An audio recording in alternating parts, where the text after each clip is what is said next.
It's a pleasure to be here. I thank the organizer for inviting me, both for the workshop and this. And I found that okay, we need to start with ChatGPT. So I wanted to ask, because I don't know what I was thinking. My title is pretty complicated, but it turns out that ChatGPT already failed in the warm-up question. So it thinks that a Beethoven symphony takes 4 times as long time to perform with 4 times as many people. So I think this is how much we can trust ChatGPT. At least for the next year or so, it will not replace us. After that, I don't know. So okay, but why is not? So I'm going to talk to the basic problem of cosmological data analysis is to extract more information from data, as much information as possible. And the most standard tool is the power spectrum, the cosmological power spectrum. That's nice, like a family car or the Boeing 757. We know everything about it, but it actually doesn't extract all the information from large-scale structure, because large-scale structure is non-Gaussian, unlike the CMB, where the power spectrum tells you everything. The good news is that in principle you have a lot of modes, so you could still think that you can extract a lot of information. But the bad news is that high Ks actually don't contain a lot of information. And that's essential because of the tri-spectrum. So the non-Gaussianity actually introduces covariances that destroy essentially the independence of these high K modes. And half of my talk is introduction. I have to say this, that basically as you're plotting the amount of information in the power spectrum, there's a certain mode above which you're adding more modes and you're not adding more information. So somehow this has been known for a decade, but it still doesn't seem to be widely known. And you can actually calculate this for different parameters, and qualitatively it's always the same, as I was showing. So this is the problem, and there's a silver lining. It would be actually much, much worse. We would be all doing higher order statistics if it weren't for the fact that the two effects in the tri-spectrum roughly cancel each other. So actually we can use more modes than otherwise we could have done if there was not this silver lining. The standard solution, so if this is the family car, the standard solution is a Tesla. It's for some people. You can actually do higher order statistics, or typically statistics based on higher moments, and that's the kind of standard solution for this problem. The problem with this is twofold. One is actually adding higher order statistics adds a little more information, it's true, but not a lot more. Not everything that could be extracted, and also it's a diminishing return because you have higher and higher computational cost. So there comes the solution which I'm proposing, and it's kind of like 3 different things related. One is sufficient statistics, which is essentially kind of the best 2-point statistics you could imagine. It extracts all the cosmological information you can extract with 2-point statistics. The density PDF is kind of a complementary thing to moments, because it depends asymptotically on all of the higher moments. It's another thing that is very complementary to the power spectrum. And finally, my topic for today, my main topic, is actually the indicator functions, which actually contain both of these two. So indicator functions are so general that indicator function power spectra have both the sufficient statistics, density PDF, and a lot more things. So it's a very new and very powerful technique. And just because not many people know sufficient statistics, I start just with this pictorial view what it is. This is what the power spectrum sees. This is actually a simulation, but nobody ever shows a simulation like this. This is on linear scale, and the power spectrum only sees these few big peaks. but everybody shows you, all simulators show you the log of the simulation, and that's what reveals the cosmic web. And essentially, the log power spectrum is a good approximation to sufficient statistics, and it extracts a lot more information than the power spectrum. And the difference is essentially this picture. And you can see that, the initial conditions and the Gaussianized version is similar, although not the same. I mean, that goes back to the fact that the cosmic web is already in the initial condition, as we learned many times during this workshop. So the sufficient statistics actually have three possible views, and I say the log is an approximation to sufficient statistics, but in more complicated cases, you can calculate it from the general argument. It extracts all the cosmological information, or it obtains, or it attempts to extract as much as possible. It also approximately recovers the initial density. That's another way to look at it. And the third way to look at it, that it Gaussianizes the field, so it has good statistical behavior. In particular, this means that sufficient statistics have diagonal covariance matrix, typically. And finally, for introduction, I just show you like actual measurement of the information. This is in the Millennium simulation.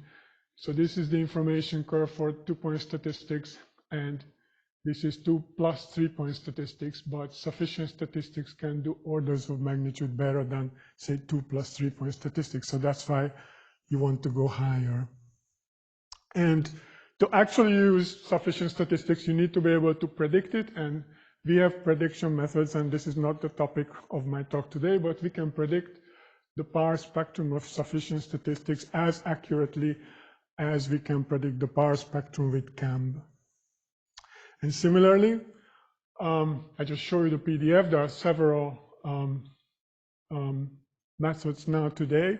One of them is ours, and Nick has one, and Cora has one with Francis and so forth, and our organizer Christoph. We can actually predict the PDF as well with high accuracy.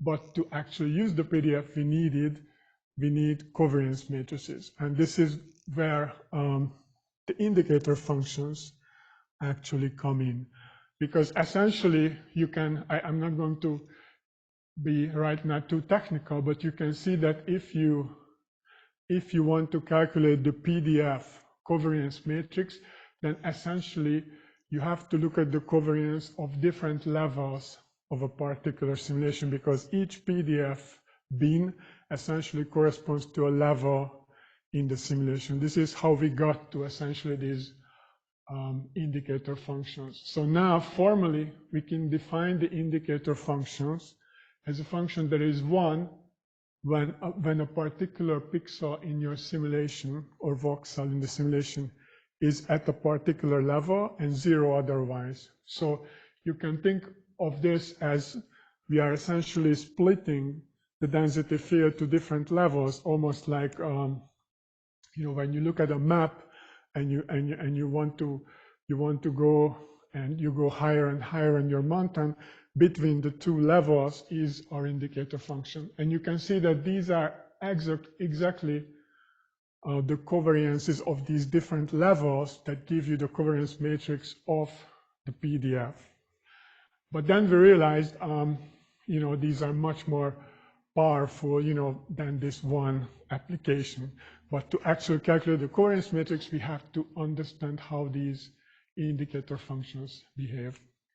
And just because we are at a Cosmic Web conference, I can mention that these levels actually draw out the Cosmic Web very beautifully. And I mentioned one interesting thing, that the slightly negative levels also belong to the filament structure, not just the slightly positive. And there are different ways to explain it, but the simplest way to explain it is that essentially the mode of the log normal distribution, because the distribution is approximately log normal, is actually going negative. So the level that is corresponding in the initial condition to the 0 level, which would be the mode of the Gaussian distribution, is actually pushed to negative levels. So slightly above negative levels and 0 is still a filamentary structure.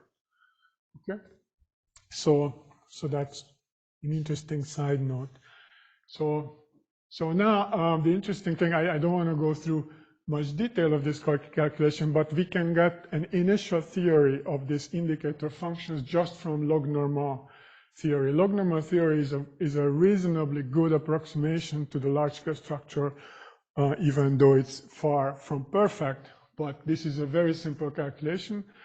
And what I'd like to emphasize that after a simple calculation, because the log normal is like a Gaussian, the calculation is analogous to actually the Kaiser bias. So no wonder that in the end, we get a formula for these power spectra that are similar to the Kaiser bias. Essentially, it's exactly the same result.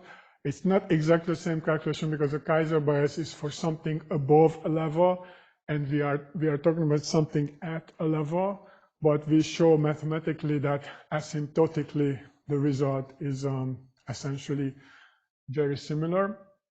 So finally, what we have is that to first approximation, the indicator function power spectra will be essentially biased version of the linear power spectrum, at least on large scales.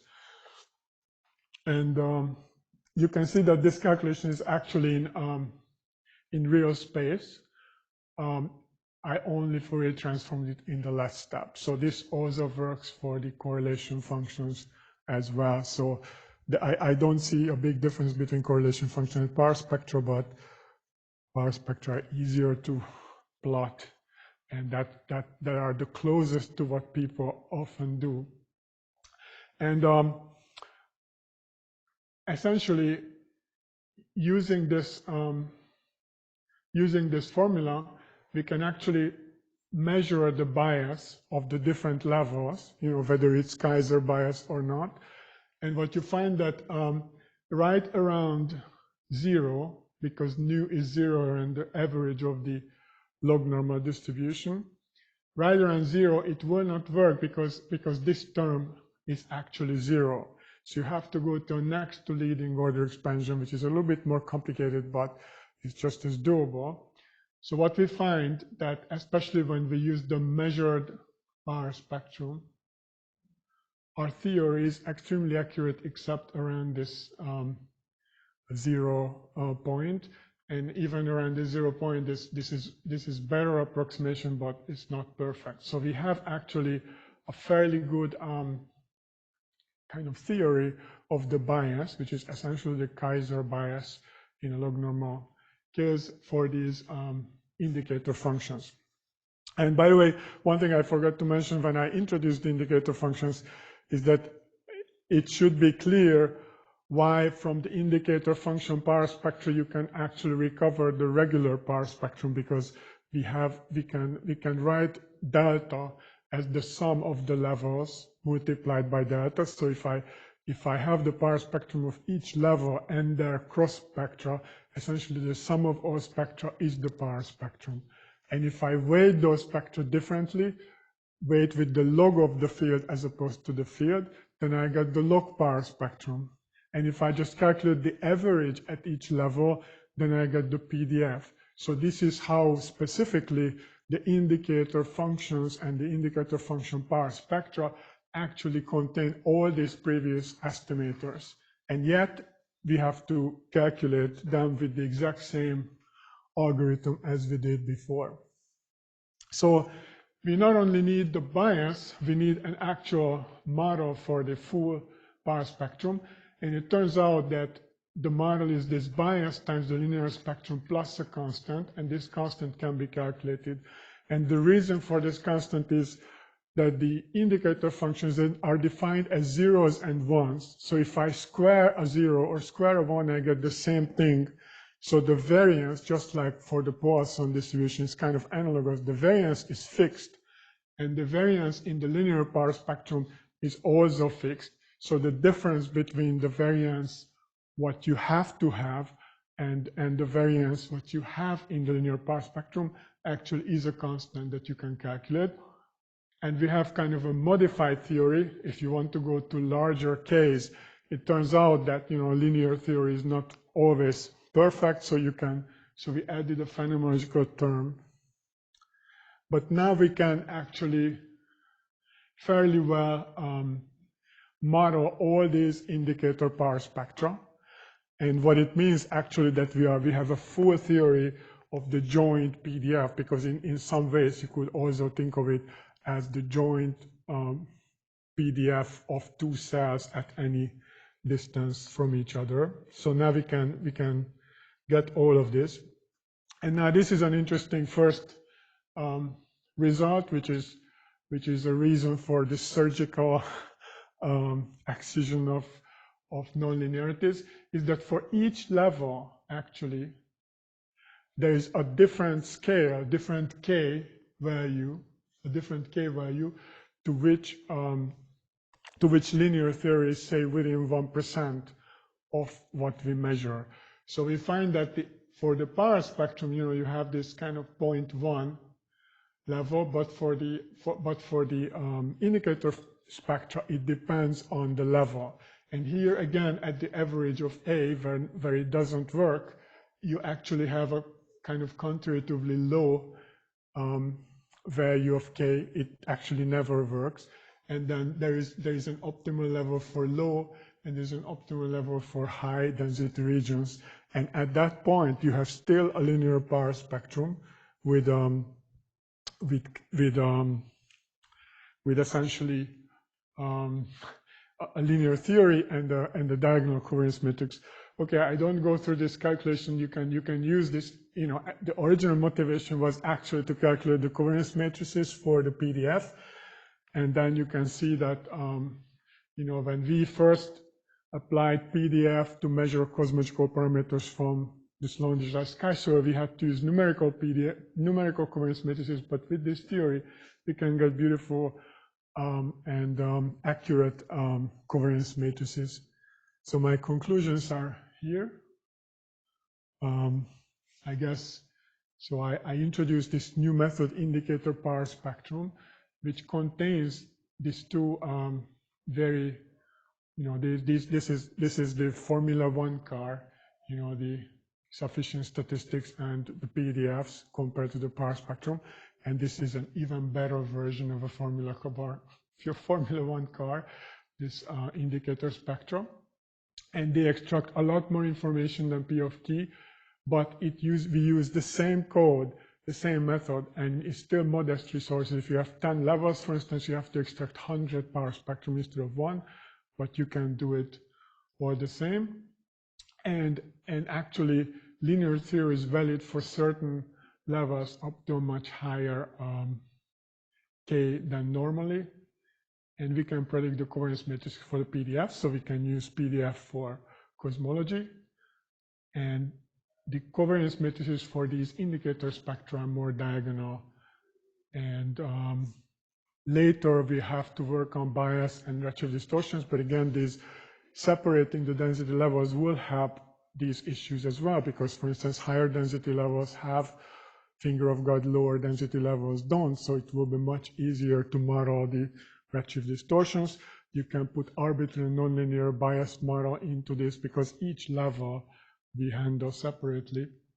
And obviously we want to get to a point where we can use this theory and use MCMC cosmological parameter estimation and extract much more information than previously was possible without these techniques. So that's the indicator function. Thank you.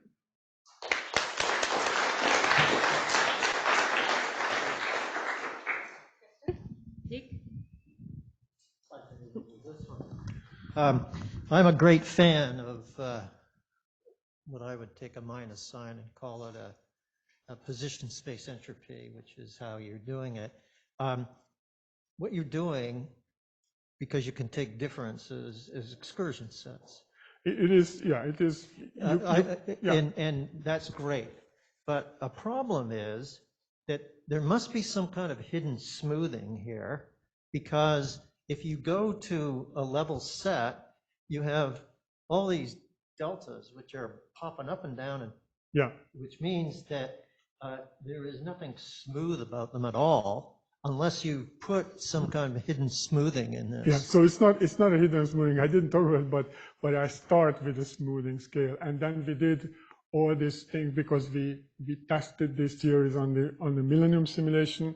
You know, we did 2, 4, 8, 16, 32 megaparsec smoothing, and obviously there is a kind of duality between smoothing scale and level. So, for instance, if you have discrete galaxies, if you go down to your smoothing test to such a low level that you have 0 or 1 galaxies, only one level makes sense.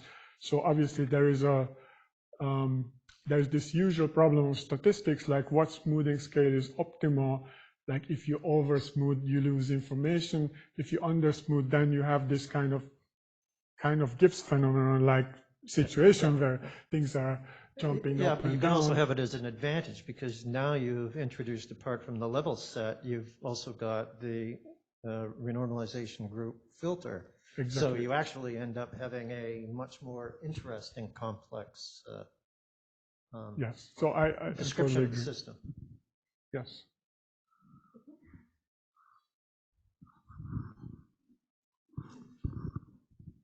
I mean, maybe it's sort of the same question, but I was wondering what's the criterion for the number of levels? I mean, is that Okay, clear? so that's an interesting question. So right now we are kind of experimenting with the number of levels, but clearly because the theory is kind of smooth, and if you have this rough log normal theory, then you can figure out, again, it's the usual compromise between, so we have now 2 smoothing scales. One is the actual smoothing of the data, and then the vertical smoothing scale, and you want to essentially play with them to not lose information, but not have ridiculous fluctuations. So it's just the perennial problem of statistics, like what is the optimal smoothing scale? I don't know. We did experiment with them, and essentially I only have guidelines, but no, or recipes, but no clear answer that this is the smoothing scale you should be using. Okay, Jo. Very interesting talk. I have a very naive question. So with power spectra, there's always this traditional experiment where you take your density field of an embodied simulation, then you Fourier transform, you randomize the phases, you inverse Fourier transform, you say, look, a lot of the geometry was apparently not captured in the power spectrum because you have randomized everything but the power spectrum. I was wondering whether it's possible to do something similar here and check how much geometry is captured by these indicator functions. So if I didn't fully understand, but is the question that essentially when you Fourier transform a simulation and randomize the phases and you Fourier transform it back, you lose all information that is not in the power spectrum, right? Indeed. And now you have a statistic which presumably has a lot of more information. And this one has a lot more information, but clearly if you Fourier transform your indicator function and randomize the phases, you will not get an indicator function, right? You will get a smooth field. So this transformation in and of itself doesn't apply because it doesn't leave the field invariant. Like if you randomize the phase of a random field, you still get a random field. If you randomize the phase of an indicator function, you get something, but that's not an indicator function of any underlying field. No, so that's why I was asking, is there something like that? Yeah, I right now cannot think of an analogy because indicator functions are defined specifically to pinpoint like a specific level. So as soon as you randomize the phases have to be extremely correlated to draw out these levels. So essentially you lose all the information that's in there. So this is related to something at the beginning, and this might just be common knowledge among cosmologists, but how do you define the information content?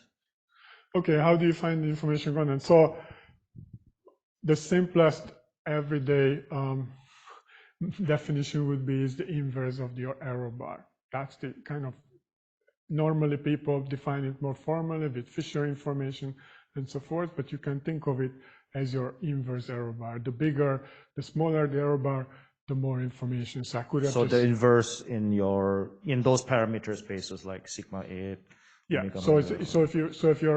If your error is, I don't know, 0.5, then you invert it, then it's 2. The information is 2. That's the simplest definition I can think of. Yeah. You had a graph where you had some value f, right? Yeah, that was Fisher information. Yeah, but that's kind of. I have a relevant question regarding to the figure, the information context, where you show the double peaks. It's kind of interesting that there's some sort of peaks there. If you read it, yeah, along the y-axis, it's basically the PDF, right? They're saying that at the positive side of the PDF, there was some optimal, some region that's optimal, and then it drops. Do we have some physical insight on why is that? So basically here, so the starting point is I explained that here we have very little information. Yeah. And that's because that's the average, that's the mode of the distribution. But you can also think of it just information theory sense that when you're at the peak of your distribution, you have very little actual information, entropy, right? Mm-hmm. So that's kind of understandable. Then as you're going away from that bad this is a pathologic case. As you're going away from this, you're kind of getting away from this situation, and you're still linear enough that you have linear information up to a certain scale. But then from here, non-linearities become important enough that actually you can go to smaller and smaller k to be still linear. So then you're coming back. And the same thing happens, mirrored in the low density region as well. Yeah. So although this does the upper ends of the decline of information towards the higher A value seem to contradict the peak counts, for example. Exactly. These are very high. These are very high values. So at this point, even clearly at very high peaks are less linear than the power spectrum. But even here, the same thing happens. Delta. Maybe in terms of delta, it's your 0.98 or whatever. You're really getting into this regime where spherical collapse would become very nonlinear. For instance, if you like, zeroth order theory would be spherical collapse. So in that regime, you would be nonlinear. So this is actually the interference of this pathological information, this loss of information near the peak of a distribution, because the information, just the regular information, is actually growing towards the tails. So it's the interference with that effect with nonlinearity, because here we only looked at linear information. So we said, how well is the linear power spectrum tracking these objects? So that's why it's so complex, but it's very interesting and understandable. Thanks. Maybe one more quick question. Yes.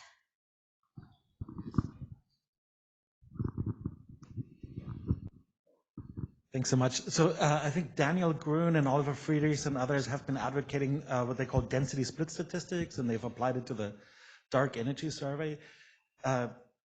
It sounds very similar. Are there any differences you would like to highlight? I think density. So there has been actually, there have been earlier methods. Basically, almost any method where you're taking down the peaks works. Like very, very, even in the 90s, people said, oh, we have a big cluster in our survey in the SDSS.